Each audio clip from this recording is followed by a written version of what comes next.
Hello मेरे प्यारे दोस्तों, आप सभी को मेरे यूट्यूब चैनल कहानी का खजाना में स्वागत करती हूँ। आई होप आप सभी लोग खुश होंगे, स्वस्थ होंगे।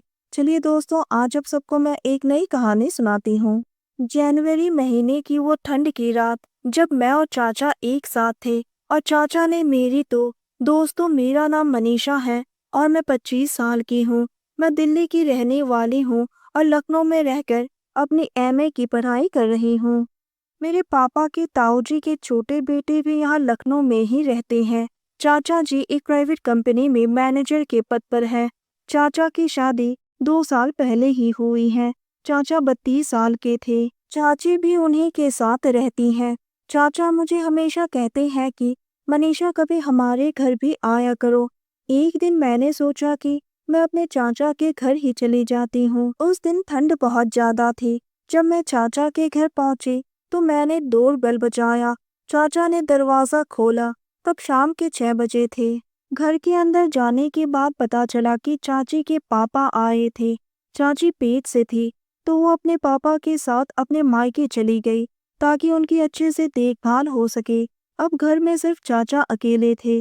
दोस्तों, चैनल पर नए आए हैं तो इस वीडियो को एक लाइक करें, चैनल को एक सब्सक्राइब करें ताकि ऐसी ही कहानियां आप सबके समक्ष प्रस्तुत कर पाए। चलिए दोस्तों, अब कहानी में आगे बढ़ते हैं और आपको यह कहानी सुनाते हैं। चाचा ने कहा, मनीषा आज ठंड बहुत ज्यादा है। मैंने कहा, हाँ चाचा, ठंड की वजह से मेरी तो हालत ही खराब हो रही है।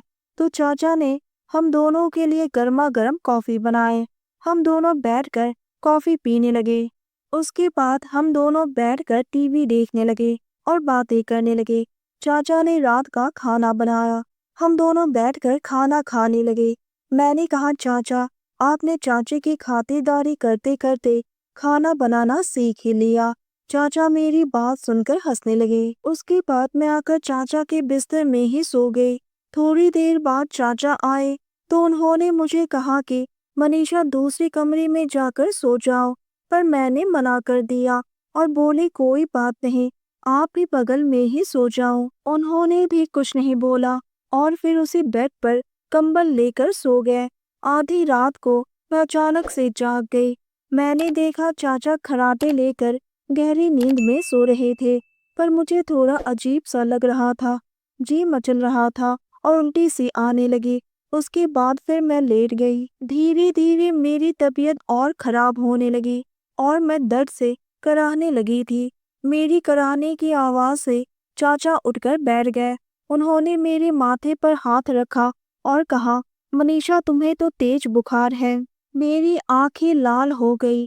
एक तो बुखार, ऊपर से नींद भी टूट गई।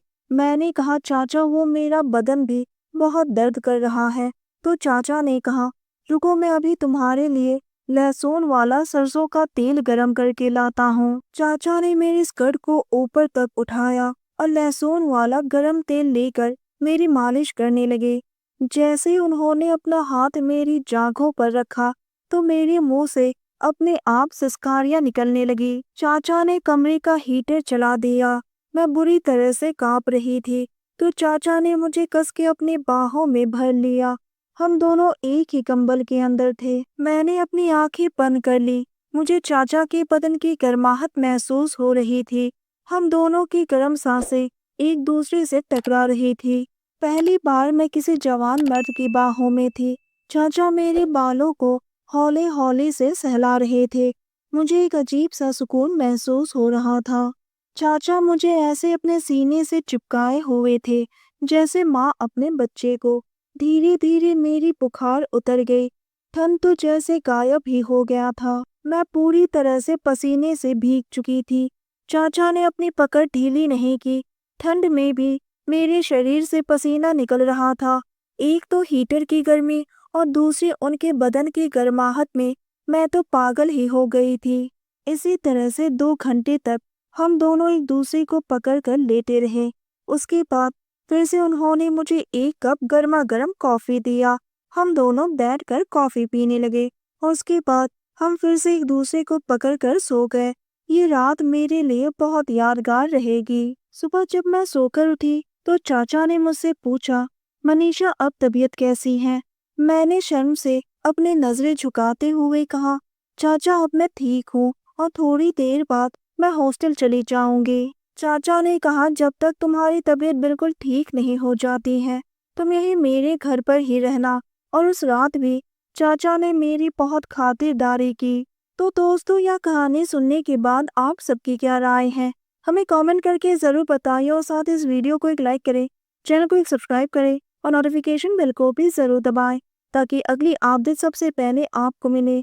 दोस्तों आपकी एक लाइक और सब्सक्राइब से बहुत ही मोटिवेशन मिलती है कि हम ऐसे ही कहानियाँ आप सबके समक्ष प्रस्तुत कर पाए। आप सबने अपना कीमती समय निकालकर इस वीडियो को सुना, इसके लिए आप सभी को धन्यवाद करती हूँ। धन्यवाद दोस्तों।